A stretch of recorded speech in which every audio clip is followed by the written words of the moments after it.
કેમ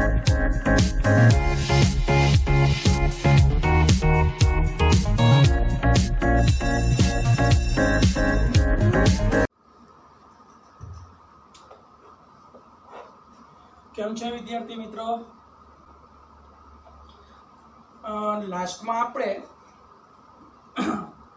આપણો જે લેક્ચર ચાલુ હતો એની અંદર ગ્રામર પૂરો કરીને આપણે ટેક્સ્ટ બુક ચાલુ કરી હતી. એમાં સ્ટોરી બેઝ પહેલા આપણે ગયા હતા. તો બીજો યુનિટ નંબર 2 બરાબર છે,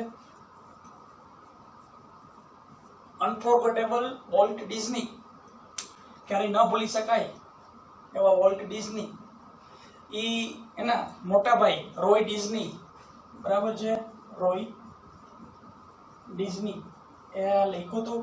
એના વિશે ઘણું બધું આપણે પાઠની અંદર જોયું કે એ હંમેશા એના જૂના ખેતર જે હતા એની અંદર એપલ અને વીપિંગ વિલોઝ એના જે ઝાડવાઓ છે એની નીચે એ હંમેશા સ્કેચ બનાવ્યા રાખતા. એના અંકલ છે માઇક, બરાબર છે, એ હંમેશા એની ઘરની બાજુથી ટ્રેન પસાર થતી તો એ એક લાંબી અને બે ટૂંકી, બરાબર છે, એવી વિસલ વગાડતા, કારણ કે વોલ્ટ જે છે એને ટ્રેન ખૂબ જ ગમતી. પછી એનો આખું હતું કે કાર્ટૂનિંગનું ભણવા માટે શિકાગો ગયા, ત્યાં એને અભ્યાસ કર્યો, બરાબર છે.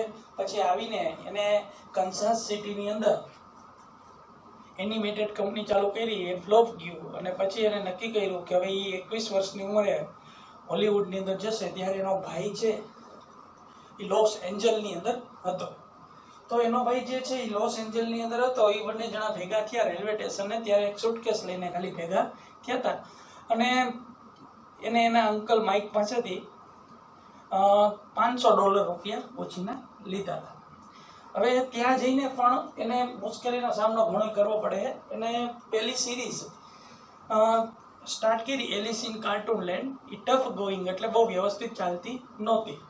તો એલિસ ઇન કાર્ટૂન લેન્ડ પછી એને એક નવી સિરીઝ ચાલુ કરી, ઓસ્વાલ્ડ ધ રેબિટ. તમે ઇન્ટરનેટ ઉપર સર્ચ કરશો ઓસ્વાલ્ડ ધ રેબિટ એટલે એનો ફોટો આવી જશે, બરાબર છે. તો એ બેટર ચાલતી હતી પણ એ પછી વધારે પૈસા લેવા માટે પ્રોડ્યુસર પાસે, ડિસ્ટ્રીબ્યુટર પાસે ગયા. ત્યારે એમ કીધું બધા કોપીરાઇટ્સ અમારી પાસે છે.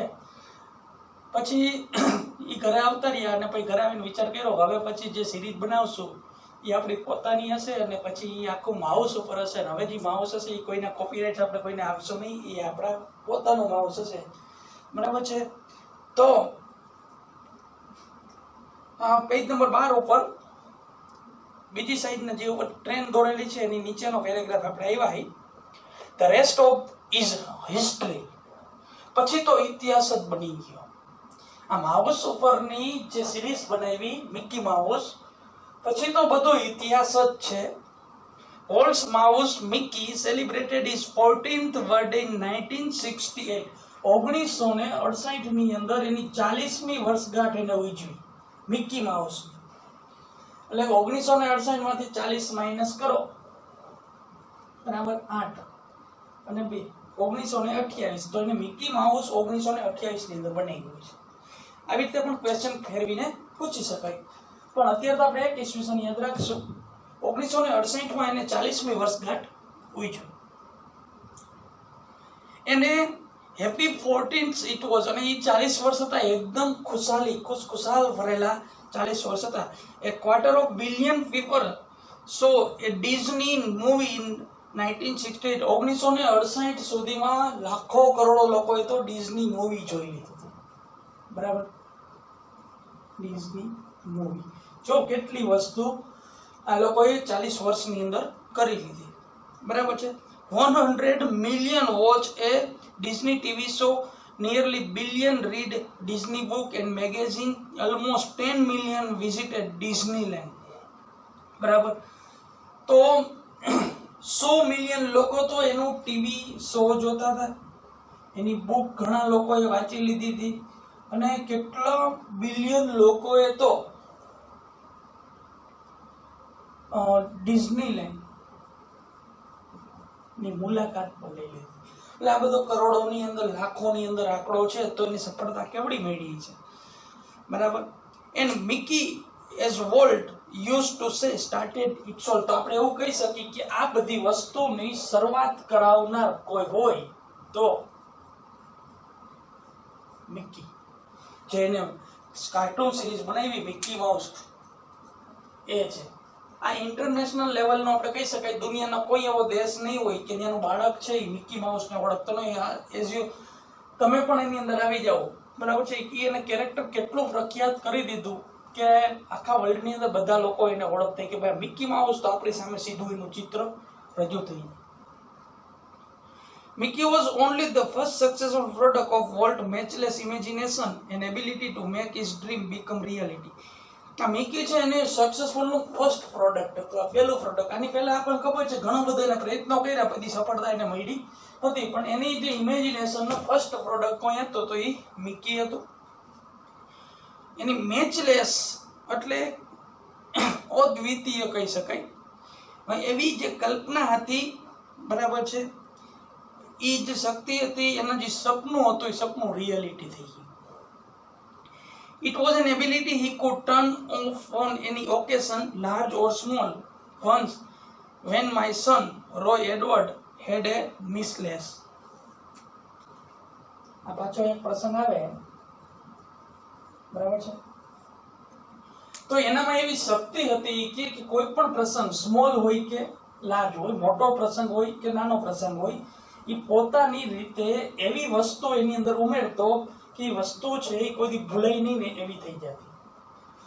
તો એક વખત આપણે રોય ડિઝની આખી સ્ટોરી કે છે કે એનો જે છોકરો છે એને એક વખત શીતળાનો રોગ થયો. મિસલેસ એટલે શીતળા, બરાબર છે. અત્યારે તો નાબૂદ થઈ ગયો છે આ રોગ, પણ શીતળાનો રોગ થયો, બરાબર. Walt came and told the story of Pinocchio. એના છોકરાનું નામ આપ્યું છે રોય એડવર્ડ. રોય એડવર્ડ. આ રોય એડવર્ડ કોનો છોકરો છે તો કે રોય ડિઝનીનો. રોય અહીંયા આપણે લખેલું છે રોય ડિઝનીનો છોકરો. એને એક રોગ થયો, મિસલેસ એટલે શીતળાનો રોગ થયો. ત્યારે એના અંકલ છે વોલ્ટ, એ એની ખબર કાઢવા માટે આવ્યા. તો એ ખબર કાઢવા માટે એટલે નાનો છોકરો છે એ શીતળાના રોગથી પીડાતો હતો, એટલે એને શું છે એને સ્ટોરી કહેવાનું ચાલુ કર્યું. અને સ્ટોરી એને કીધી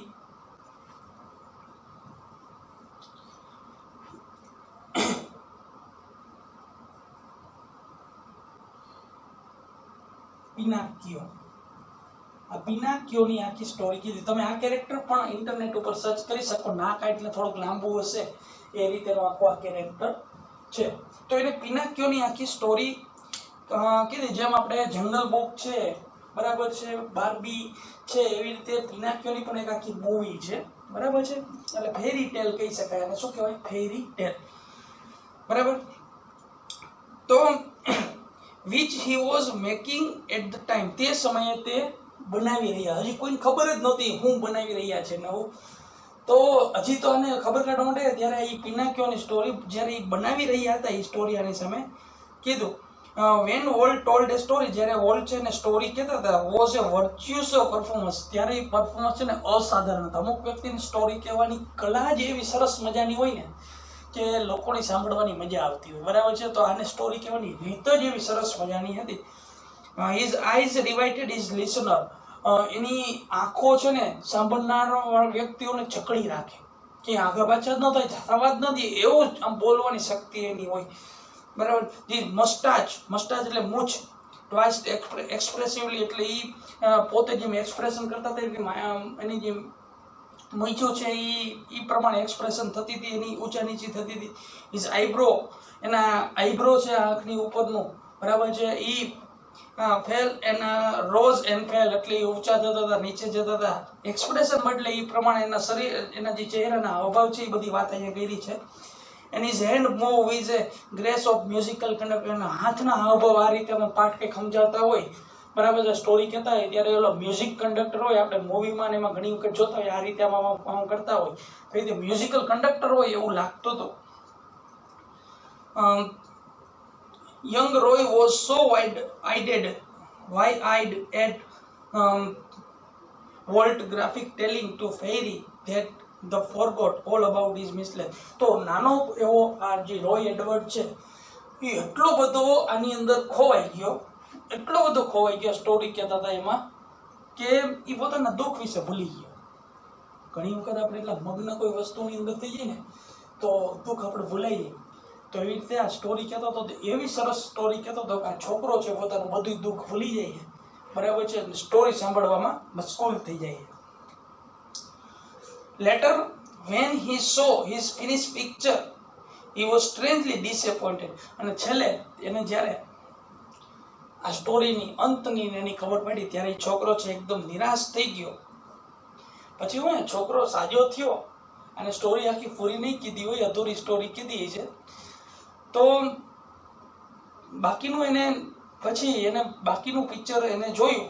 he didn't seem as exciting as when uncle Walt told it, he said. ત્યારે રોય એડવર્ડ શું કહે કે જ્યારે મારા અંકલ આવીને મને જે સ્ટોરી કીધી, આ જોઈ મેં ટીવીમાં જોઈ, ટીવીની અંદર આ સ્ટોરી જોઈ હતી, મારા અંકલે આવીને મને કીધી હતી એના જેવી ઇન્ટરેસ્ટિંગ તો મને ટીવીમાં પણ ન લઈ, એવી સરસ રીતે સ્ટોરી કહી ગયા.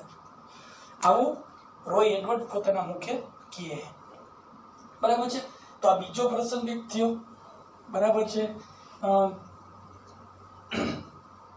એક એક પેરેગ્રાફની અંદર એક એક નવીન વાર્તાની અંદર લખેલી છે. Like many people who work to create humour volt took it very seriously. બીજા લોકો છે અમુક કામને હાસ્યથી લેતા હોય ત્યારે વોલ્ટ એવો વ્યક્તિ છે કે હંમેશા સિરિયસલી રીતે જ કામ કરતો. Walt took it very seriously. It would often sit gloomy. એ હંમેશા બધા કામમાં અસંતોષ જ ગમતો, ગમે એવું બેસ્ટ કરી દો ને એને અસંતોષ જ લાગતો. Through the funniest cartoon. પછી હાવ રમૂજીમાં રમૂજી કાર્ટૂન કેમ નથી. Concentrating on some way to improve it. એવી રીતે તમે અહીંયા કાર્ટૂન બનાવીને તમે એને દો એટલે એવું સિરિયસલી જોતા, બરાબર, કે એની અંદર નાનામાં નાની કંઈ ભૂલ નથી ને એવી બધી વસ્તુ એ તપાસ કરતા. અને હંમેશા એવી રીતે જોતા કે ભલે બેસ્ટ આપ્યો તો એની અંદર હંમેશા ઇમ્પ્રૂવ, હજી વધારે ઇમ્પ્રૂવ કેમ આવે, હજી વધારે ઇમ્પ્રૂવ કેમ આવે, એ રીતે હંમેશા અસંતોષ હોય ને એવી રીતે જ હંમેશા બધું જોતા. એટલે જ વ્યક્તિ સફળ થઈ શક્યો. Walt valued the opinions of those working with him. Volt છે ને હંમેશા કોઈ ઓપિનિયન, કોઈ પણ કામ કરતો તો એના જે ભેગા કામ કરતા ને બધાના ઓપિનિયન, મંતવ્ય પણ લેતો, બરાબર છે. But final judgment was always unquestionably his. પણ છેલ્લો જે નિર્ણય હોય ને હંમેશા અનક્વેશ્ચનેબલી હોય, એટલે કે કોઈ નક્કી જ ન કરી શકતો છેલ્લો નિર્ણય શું આવે, બરાબર. Once after viewing a new cartoon, હવે જો એક પ્રસંગ આપ્યો, ખાસ ધ્યાન રાખજો ને ખ્યાલ નહીં આવે કે ભાઈ આ પ્રસંગ હું બની ગયો, બરાબર. Once after viewing a new cartoon with evident displeasure. એક વખત આવી રીતે હજી કાર્ટૂન ટીવી ઉપર બતાવવામાં નહોતું આવ્યું, બરાબર છે, ટીવી ઉપર આવ્યું નહોતું. તો ટીવી ઉપર ન આવ્યું એટલે પહેલા એ લોકોએ બનાવ્યું હોય પછી ચેક કરે. તો એવી રીતે એક વખત એક વ્યક્તિ, એના જે કંપનીના વ્યક્તિએ એને કાર્ટૂન સિરીઝ બનાવીને દીધી, બરાબર છે. તો હતી તો બેસ્ટ જ, પણ એને એવિડન્સ એટલે દેખીતી રીતે ડિસ્પ્લેઝર, એવો ઢોંગ કર્યો કે આ બરોબર નથી. અમે જાણે પરીક્ષા લેવી હતી, બરાબર, એના કર્મચારીઓની. એટલે કાર્ટૂન સિરીઝ જોઈને તે સરસ જ મજાની હતી, પણ વોલ્ટ ડિઝનીએ એવો ઢોંગ કર્યો કે આ જે તમે બનાવ્યું છે એ વ્યવસ્થિત નથી. Walt called the comment for group of the other our people. તો અમારું જે ગ્રુપ હતું, રોય ડિઝની કે છે, અમારું જે ગ્રુપ હતું એ બધાને બોલાવ્યા અને એને કીધું કે આના વિશે પોતપોતાના કોમેન્ટ આપો, એટલે કે મંતવ્યો આપો. મને તો આ સિરીઝ જરાય ગમી નથી, તમને બધાને કેવી લાગી કયો. One after another they spoke of all echoing Walt's criticism. એક પછી એક કંપનીની અંદર બધા વ્યક્તિઓ હતા એ વોલ્ટ જે બોલ્યો વોલ્ટની તરફેણમાં જ બોલવા માંડ્યા કે ભાઈ ના સિરીઝ મને નથી ગમી ને, કારણ કે વોલ્ટે ના પાડી ને એટલે બધાય ના પાડી. કોઈ વ્યક્તિ સાચો કહેવા માટે તૈયાર નહોતો. જો કે વોલ્ટને તો આ સિરીઝ પસંદ આવી હતી, પણ આ લોકોની પરીક્ષા લેવી હતી ને એટલે એને એમ કીધું કે ચાલો કયો કે કોને સિરીઝ કેવી લઈ. I can get rubber stamp that say yes Walt. સ્નેપ્ડ, અચાનક જ સ્નેપ્ડ, સ્નેપ્ડ એટલે અચાનક જ એ ઊભા થઈ ગયા અને કીધું કે મારે તો એક સ્ટેમ્પ છપવી લેવો છે, યસ વોલ્ટ. બરાબર, ગુસ્સે થઈ ગયો. યસ વોલ્ટ નામનો એક સ્ટેમ્પ છપવી લેવો છે કે વોલ્ટ કે એ સાચું. તમે કોઈ તો કઈ સાચું કહેતા નથી કે વોલ્ટ કે એ જ સાચું. તો એવું મારે એક રબર સ્ટેમ્પ છપી લેવો. Then he wheeled and ask to projectionist, અને પછી ચાલીને જે અમારો પ્રોજેક્ટનિસ્ટ હતો એની પાસે ગયા, આખો પ્રોજેક્ટનું હેન્ડલિંગ કરતો હતો એની પાસે, અને વોટ હી થોટ એવું પૂછવા માટે ભાઈ તું શું વિચારે. The man sense that dissent was in order, એને પણ બીજા લોકોની હામાં હા મિલાવી. અને એ declare Walt just grin, you stick to your project he suggest. અને પછી ગુસ્સે થઈને એમ કીધું કે તમે બધા તમારું જે કામ કરતા હોય ને એ જ કામ કરો, તમે કોઈ મંતવ્ય દેવા માટે તમે કોઈ ચાલો એમ જ નથી. બરાબર છે, તમે બધા પોતપોતાના પ્રોજેક્ટને વળગી રહો. બરાબર, તો અહીંયા પણ એક આવી રીતે એના કર્મચારીઓની એક પરીક્ષા પણ લેતો. હવે પાછા એક પેરેગ્રાફની અંદર પાછી કંઈક નવીન વાત છે, ખાસ ધ્યાન દેજો. Volt involve himself in everything. Volt છે પોતાની જાતને ગમે એવી કંપની નાની નાની મીટિંગો હોય ને એની અંદર પણ ઇન્વોલ્વ થતો. During one story conference on the Mickey Mouse Club TV show. હવે મિકી માઉસ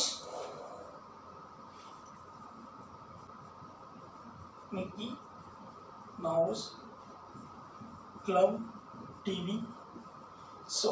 હવે એક દિવસ Mickey Mouse Club TV show દ્વારા એક વખત એક શો હાલતો હતો. બરાબર છે, તો ટીવી ઉપર બધા બાળકો આ શો જોવાના હતા. તો લાઈવ વસ્તુ હતી.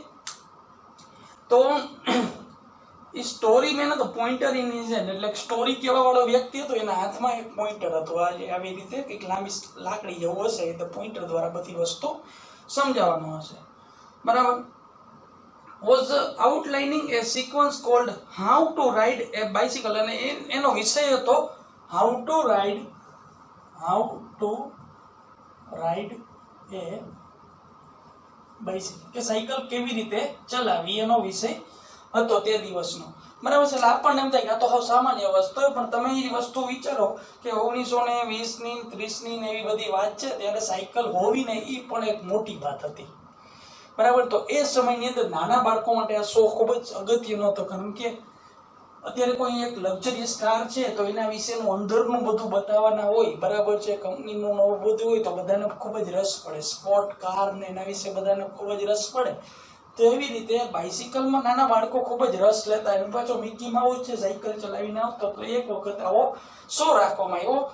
તો એ પોઈન્ટર વડે બધું સમજાવતો હતો. નાઉ વેન યુ ગેટ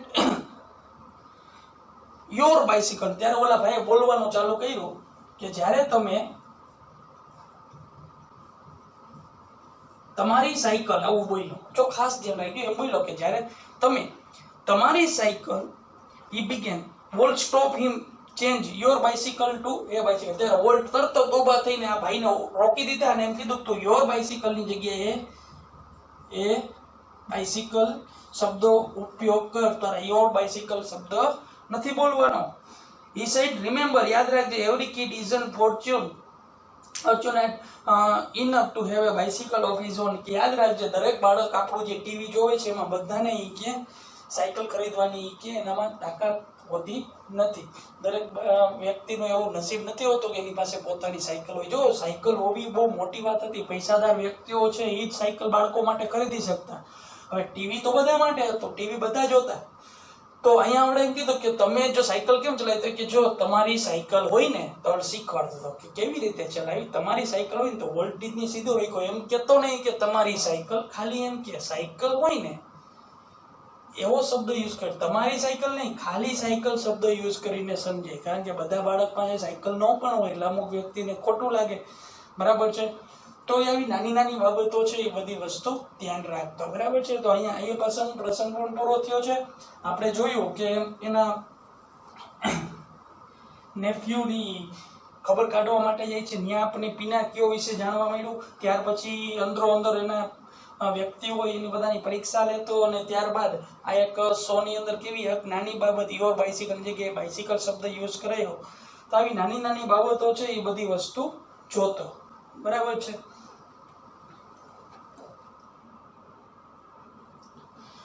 તો વિદ્યાર્થી મિત્રો, અહીંયા આપણે આ લેક્ચરની સમાપ્તિ કરી છે અને હવે માત્ર એક જ લેક્ચર થશે. એક લેક્ચરની અંદર આપણે આ પાઠની પૂર્ણાહુતિ કરશું. તો હવે પછીના આપણે નેક્સ્ટ લેક્ચરની અંદર મળી. ત્યાં સુધીમાં આના જે અગત્યના પોઈન્ટ છે, બરાબર છે, કે 40મી વર્ષગાંઠ ક્યારે ઉજવી, કાર્ટૂનિંગનો અભ્યાસ કરવા માટે ક્યાં ગયા હતા, બરાબર છે, એને શું ઇનામ મળ્યું હતું, પેલું એને સ્કેચ દોર્યું હતું હોર્સનું, તો એને શું ઇનામ મળ્યું હતું, 1 નિકલ મળ્યો હતો, બરાબર છે. આવી બધી વસ્તુ ધ્યાન રાખવાની અને બધું અંડરલાઈન કરી લેવી, કારણ કે આ બધું ટ્રુ ફોલ્સની અંદર એવી રીતે પૂછાઈ શકે. બરાબર છે. તો હવે પછીના લેક્ચરની અંદર આપણે પાઠની પૂર્ણાહુતિ કરશું અને હવે પછીના લેક્ચરની અંદર મળશું. આભાર.